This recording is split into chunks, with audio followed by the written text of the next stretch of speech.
Hello মাহে রমজান,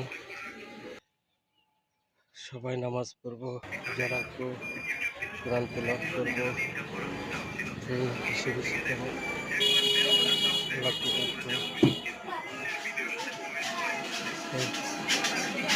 সবাই যাতে নামাজ রোজা করি, সবাইকে উদ্বুদ্ধ করি। আমরা মুসলমান, আমাদের নামাজটা বাধ্যতামূলক। সবাই আমরা পবিত্রতা বজায় রেখে পবিত্র মাহে রমজানকে আমরা উপভোগ করবো। সিয়াম সাধনার মাধ্যমে 5 ওয়াক্ত নামাজ পড়বো।